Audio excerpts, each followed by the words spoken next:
This question is for Dr. Ang. Okay, I'm asking some question on this adjuvant chemotherapy. She have undergo this mastectomy at month E because of the DCIS. And according to the report, pathological report from month E was saying that it is stage 0 and no microinvasion, okay. and the 4 lymph node being removed is also negative. Okay. Estrogen receptor also negative. Progesterone receptor also negative. So does she still have to carry out this chemotherapy? Very good. Good question. I don't answer specific questions of a particular patient, but imagine that there is this group of patients where there are ductal carcinoma in situ. Ductal carcinoma in situ means that they found the cancer cells, but the cancer cells never invaded. They're just on the surface of the ducts. That's why they call it stage 0. Some people refer to this group as actually having a pre-cancer rather than cancer. The risk of cancer recurrence is extremely, extremely small. All right? So these patients, in others, you do good surgery, you remove the tumor, that's it. Doesn't matter whether it's estrogen receptor positive, negative, the risk of cancer recurrence is very low. You must understand, whatever treatment we give, there must be a reason for it. If a patient has, let's say, for example, a 5% risk of cancer recurrence, 95% chance of cure, why do you want to do additional treatment? What additional benefit are you going to get from treatment? So, to cut a long story short, stage 0 breast cancer, no need adjuvant chemotherapy. Thank you. Thank you. Okay. Can I speak? Okay. First, thank you very much, panel of doctors, because it has been a very educational and very inspiring afternoon, Sunday afternoon. Couple of questions, Dr. Ang. As we all know, we do have cancer cells in our body. It's just a question of what will actually activate it and become a problem, all right? And there are also various types of cancer, as we all know, and as what you have also enlightened us. Is there a predominant sign that we are able to identify as a lay person that we can determine if we have cancer or we do not have cancer? One question. Second question is, I understand that with the blood test, you're able to determine, so-called determine, or assess whether you have a live cancer cell within your body or not. How accurate it is? That's for Dr. Ang. Okay. Maybe we answer these two first, then it's easier. Okay. Okay. Otherwise, cannot remember. What's the first question again? Okay. All right. I got it. Predominant sign. Hey, it's not funny, okay? Stop laughing. This is called a Tanakan moment, when you're a senior, you just can't remember these things. Okay. Now, the first thing is, it's a fallacy. The first statement you made is wrong. Many people say, everybody has got cancer cells in the body. Who says that? My friends say that. I hope I don't have cancer cells in my body. It's true. There are always some abnormal cells in the body. In other words, you see, all of cells are living cells. When cell A dies, before cell A dies, it will have a little baby cell. And they're supposed to be the same with one another. But from time to time, these cells will have certain abnormalities. All right? And these are not cancer cells yet. And these abnormal cells, that's where your body's immune system is so important. They'll go around, gangster cell, eat up, that's it. All right? So in other words, your body's immune system is responsible for getting rid of these abnormal cells that occur from time to time. Why are cigarette smokers more at higher risk of lung cancer? Because the cigarette smoke poisons the cells. So the number of abnormal cells actually increases. So, sorry about that. So when these abnormal cells, there are more of them, then the chances of your immune system detecting it, all right, missing some of these abnormal cells is higher. But some of them are quite innocuous, but some of them are very serious. And when you have those serious ones, then you are in trouble. Then a cancer actually forms. Okay, that's the first question. The second. Blood test. Blood test, okay. Blood test. You know, I'm really kiasu. I see so many cancer patients, you know. I go for my blood test every 3 to 4 months. Okay? Wow. But if you follow the Ministry of Health guidelines, you are not allowed to recommend blood tests for cancer screening. It is illegal for a doctor to recommend it. Because if you look at it from a population-based point of view, there's no data to show that for any tumor marker, that it actually makes a difference for patients. All right? Now, some people argue PSA, prostate-specific antigen, you know, for detection of prostate cancer, whether it's useful or not useful. It's a big debate whether we should even be testing PSA on men who are over the age of 60. Some people believe in it, some people don't believe in it. All right? So as far as blood tests in helping you to diagnose cancer, it's actually a no-no. But unfortunately, anecdotally, we have helped patients. Some patients, I still remember very classically, there was this 70-year-old man, went for a routine blood test by a general practitioner. I wrote his story in my Mind Your Body article. You know, his PS normal is 5, his was 6. He came to see me, I thought, maybe nothing, but if you want, we can scan and take a look. Well, we found a cancer, we found lung cancer, operated, patient is well, didn't need any chemotherapy, didn't need any radiation, small tumor, everything taken care of. So, that GP who recommended that blood test flouted the guideline because he's not supposed to recommend it. But as far as the patient is concerned, hey, I can afford it, I went for it, and it helped me. Who cares what the guideline says? So that's where it's a little bit difficult for me to answer your question. As a doctor sitting up here, I do see anecdotal cases where we have helped to detect cancer early, but it is not recommended as a standard guideline. Okay? So we can make that choice ourselves. You can make that choice. Yeah, you come and see me, I do it, don't worry. Okay? Oh, I will. I know your brother well. We have a lot of people Yes. queuing up in just Yes. 20 minutes. Hurry up. Okay, Professor David. Okay. Thank you for, again, enlightening us on this tumor graft, sorry. Now, I notice it's great for medical research, that's for sure, from that perspective. But what about from the patient's perspective? Because the process, I would assume, would take a very long time, all right, in order for you to so-called identify from a tumor and then grafted it on mice and then come to a conclusion as to which is the appropriate drug to apply to that patient. How long is that process? And how expensive is that going to be? So let me tell you what the important thing, and what you've really homing in on is how important it is to select the right patients. And what I say is what's very important about this whole process is you have to have fresh tumor tissue, which means either at primary surgery, where your doctor already identifies that you have a high risk of having recurrent disease. That's the best time to establish it, because it's going to take 3 to 4 months before you begin to do the testing. At that time, you definitely have the time. And then somebody that has recurrent disease or early metastatic disease who has enough time, again, to benefit from the 3 or 4 months. That's why patient selection is so important for this approach. That's the way to get it away from just a research tool and to be able to use it, and that's what we intend. This is not a cheap process, because one of the problems you have to do is you have to pay for a hotel for the mice. You know, you got to give them food. They themselves are expensive mice. They're not the mice that you use at home that you can just catch in a trap. So, you know, it ends up being quite a bit of money. But, you know, approximately in Singapore, it's going to be in the range of a few thousand Singapore dollars to do the grafting. Then afterwards, you have to discuss with your physician, depending on how many drug and drug combinations you want to use, how much it costs down the line. For prostate cancer, there are 2 types. One is indolent, the other one is aggressive and fast. And I'd like to know what does it mean by PSA go up from 4 to 5 within a year. My second question is the prognosis and treatment. Can you elaborate on this? Yep.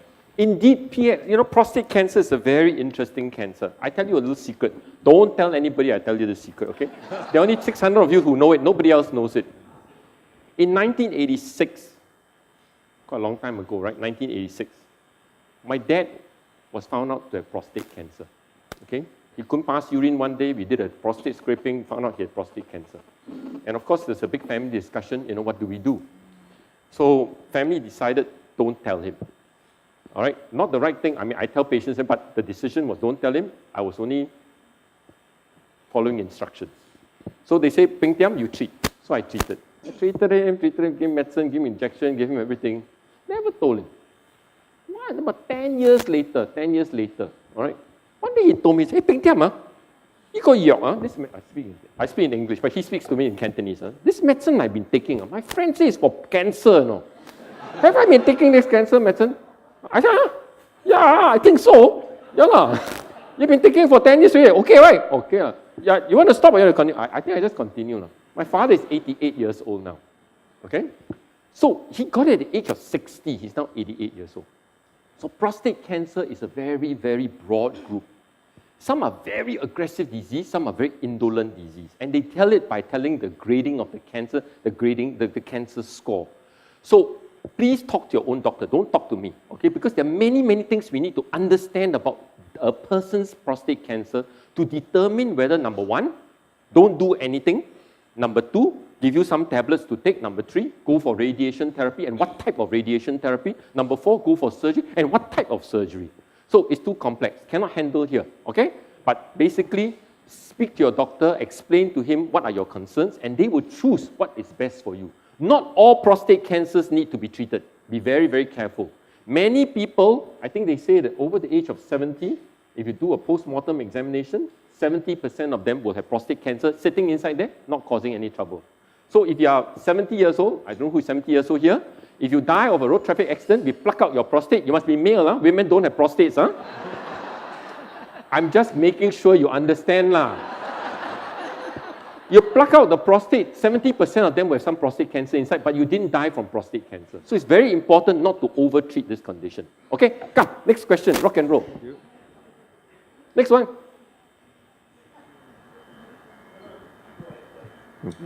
Okay, just a very quick question. Dr. Ang, I understand blood test is obviously one way of finding whether we have, the cancer markers. But if you have a family of parents both have cancer, but different type of cancers, is it really advisable to go for, regular blood tests to find out? In cancer markers, there's so many types of different cancer markers. Are you supposed to test everything? Like I told you, there are certain guidelines in terms of cancer screening. All right, mammogram, please, over the age of 40, go for your mammograms. I go for my colonoscopies, or I do some blood tests. Listen to your doctor. There are guidelines. And indeed, if you've got strong family history, father got cancer, mother got cancer, brother got cancer, sister got cancer, then you know what to do, lah. Huh? Okay. Yeah, okay. Then, because recently I have also had friends who have family have totally no cancer. The minute they find out, the parents find out. Okay. Stage 4 already. Yes. Okay, so then that next question will come to Professor with tumor grafting. Obviously, you have you got lung cancer, you do that. You have, but if the cancer is spread, lung, bones, and colon, then that's all. You graft everything. Are you trying to?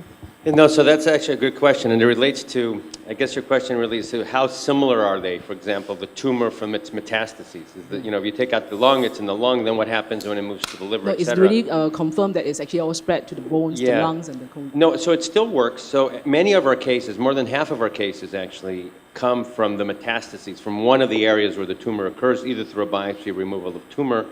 The interesting thing is that most of the lesions, even though they're in different places, will respond to the same chemo, so the graft does work. The question, though, which is more important to me than the biology, which works, is it the right patient? Is the patient going to live 6 months or longer and have the 3 or 4 months to do the testing, or is it end stage? Is it really patient's gotten everything, it's resistant, it's growing very, very quickly? That is why patient selection is so important. But we have taken many, many tumors that are metastatic. There's still enough time to be able to intervene and to be able to give the right treatment. Okay, thank you. Yes. Oh, down the back, yes. Thank you for the panel of doctors. Good afternoon, one and all. I have a friend, she's age 65. She has finished all her cancer treatment for cancer in the chest and then the neck and then the brain surgery because of the tumor cell in the brain. She completed all and she's still living. She's living. But one thing I'm curious, I'm not a cancer patient. As a friend, I'm curious. She told me it is necessary, and I want to know, is it necessary? She has all these years been seeing Chinese physicians in Say. I mean, is it a myth or is it psychological? She feels better that to take a brewed Chinese herbal plant and then bring it home and then drink the soup. For her, she felt that it is good for her. So I want to know, is it harmful, harmless, or scientifically proven it is Okay, I know your question already. Yeah. Can ask so long, same thing lah. Okay. Yeah. Many years ago, I was a medical student, so there must be more than 20 years. I mean, quite a few years ago. There was this great professor. All right, this professor is well known, well respected. He was in his 50s or 60s. I was only in my 20s at that time. I was a medical student, and he made one comment. All right, he says, you know, all these people taking Chinese herbs, you might as well eat grass. Okay, I didn't say it. Don't be careful. I did not say it. Okay, he said it. You know what he found in his letterbox? A bullet. Okay. So never make any comments on Chinese medicine. That's what I learned. All right. So my answer to you is, I'm a Christian. I believe in Jesus. Okay. If you believe in Chinese herbs, please carry on. Okay. I never said anything bad about it. Okay. Okay. Good answer or not? All right. Thank you. And then one more question addressed to Dr. Melvin Look. You said about because I have friends who have liver cancer also. Well, your friends all got cancer. Don't be friends with this woman. No. I'm not a cancer patient. I know, but your friends all got cancer. Yeah. That's the first part. What do you mean by cadaveric? I understood fully liver transplant, but I don't understand the meaning of cadaveric. Please explain. Cadaveric means not me. Okay, you go ahead. Cadaver just means for a dead person. So in order to take the liver to transplant, you either take it from a living person, partial resection of the liver to transplant, or you take it from a dead person. Usually these are patients who die from accidents or die from other diseases. But the pool of cadaveric livers available is very, very small. So the chance of getting one is very small if you have cancer and you require a transplant. Okay, thank you. We have time for 3 more questions. So go ahead, yes. Hi, my name is Xavier Fogg, and I have 3 questions for the panel. Oh, just one question, so you have to take your pick. Just one question. Okay. So, if today I've been diagnosed with a major cancer, stage 3 lung cancer, can you hear me? Stage 3 lung cancer, Okay. yes. And I decide to take tumor graft, what is the chance that you will assess me as being suitable, process it on the mice and give me a solution, and I actually take it and it works from the day of diagnosis without speaking to you to the end where I actually take it and it works for me? Good Percentage question. chance. Great question. Those are great questions, actually. So thanks for doing so. The first one, which is very important, you know, and again, it's hard to get into all the details when you're giving a general talk, is that when you try to put that tumor into a mouse, it won't always take, which is your first one. So the take rate is around 70 to 80%. So there's a small chance that it will not take for many reasons. You know, sometimes we get sick tumors, they've been radiated, or there's been some chemo. So the first thing is that there's about 70, 80% that it will grow, okay? The second part really has to do with getting through those 3 or 4 months to do the testing and whether something will work. And again, we gave you for second-line therapy, there's about an 80% chance that we'll find something that'll work, that's accurate, right? That will be personalized. So if you do the numbers, right, 80 times 80, about 2/3 of patients will, after going through this process, will find one important solution to help them go into a remission or to extend life, essentially. Then it really gets down to what are the drugs available to the next therapy, et cetera. The numbers drop not because of the graft remains very accurate, but the problem, of course, is you start running out of drugs as you go through each round. Approximately, it's probably a 50% chance we'll find something in the 3rd round, and then it drops after that. So in general, and you know, this is a number that I hate to throw out there, but this is mostly kind of our understanding of all the tumors we've seen. They're all usually advanced, recurrent, metastatic, et cetera. I would say that we're going to find 1 or 2 more solutions that you wouldn't find overall. And I would say that in general, you're going to live about a 1.5 to 2 years more because you do the tumor graft. That's if you use it in its current setting. Just want to end by telling you one thing. Everything you use, every new technology in cancer is used on advanced cancer patients. The beauty of it, just like with adjuvant therapy we talked about, like with breast and colon, et cetera, when you bring it earlier into the process, it usually does even better. So our hope is that we learn more and more from this and extend patients' life that have advanced disease, but then over time eventually move it into earlier part of the process in the cancer treatment.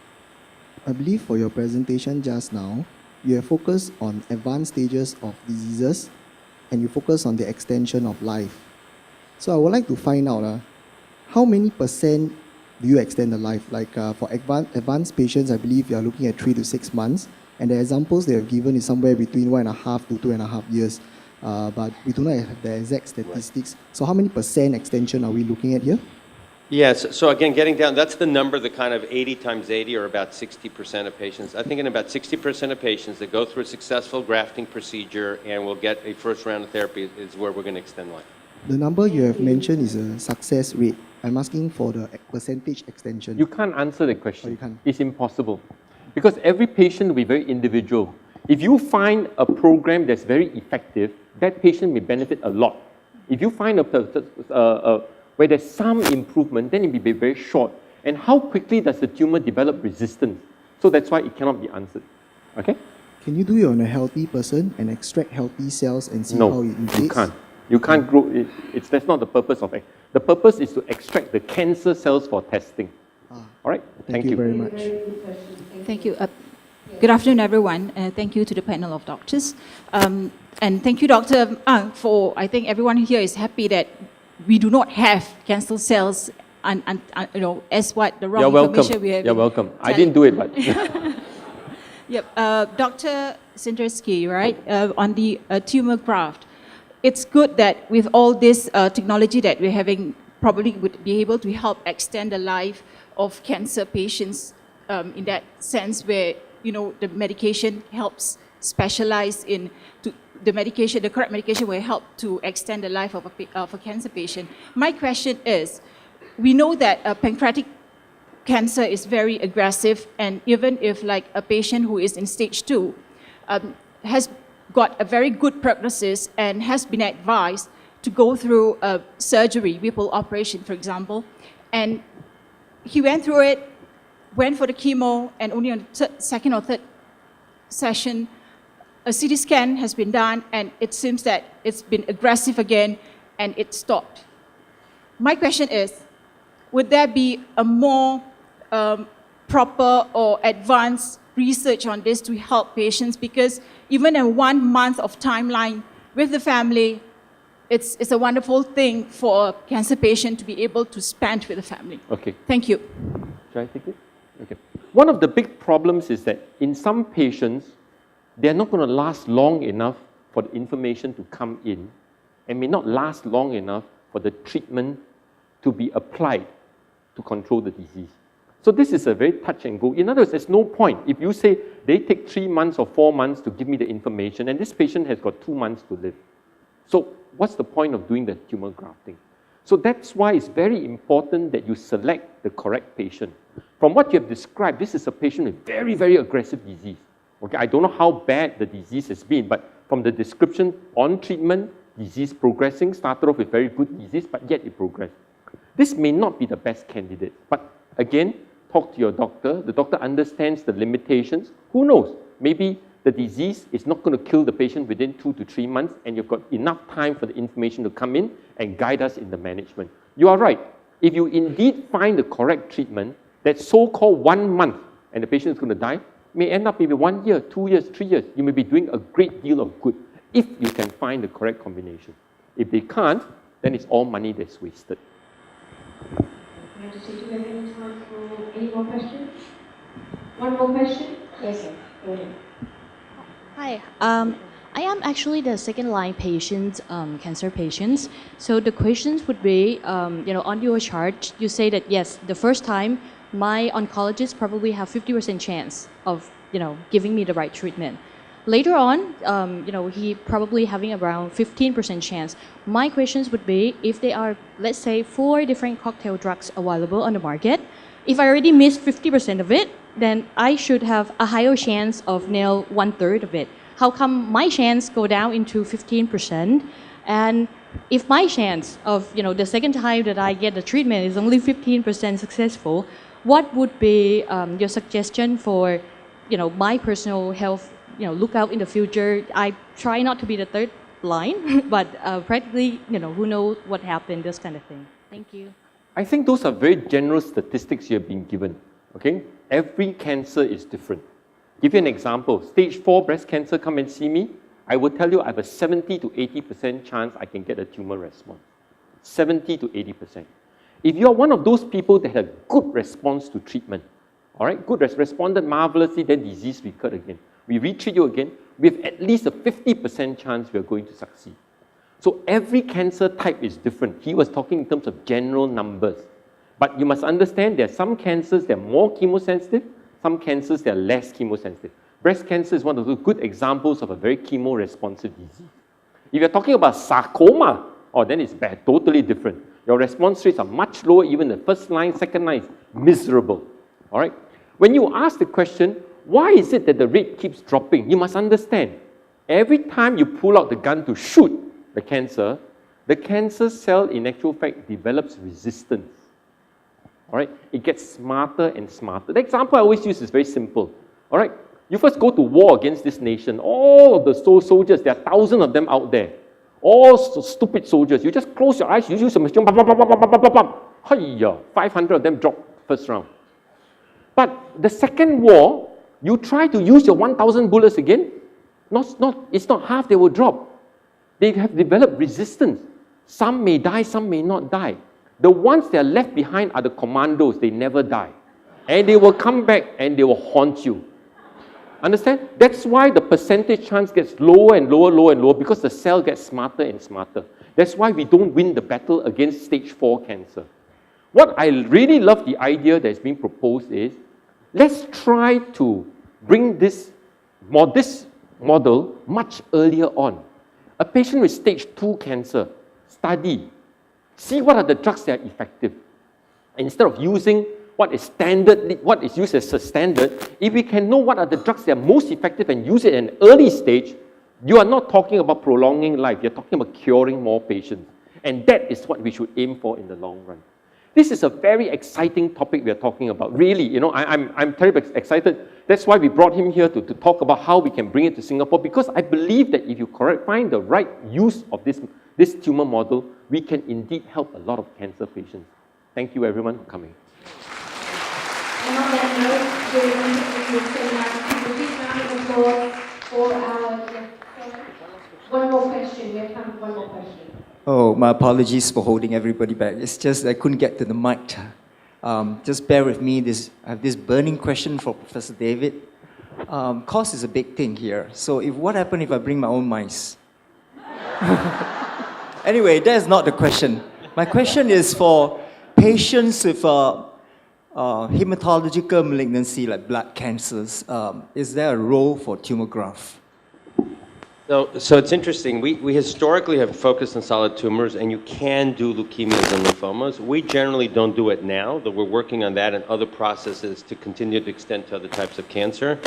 It's just been historical, and it's different in the way you have to manipulate and use the mice. If you give leukemia to mice, you have to be very careful. They can die very quickly. So it becomes a little bit of a race, very expensive also, and we're trying to keep it down to the base and narrow. But just exactly what Dr. Ang said, I think the reality here is that this is version 1.0. That's the exciting part. This is just like software version 1.0.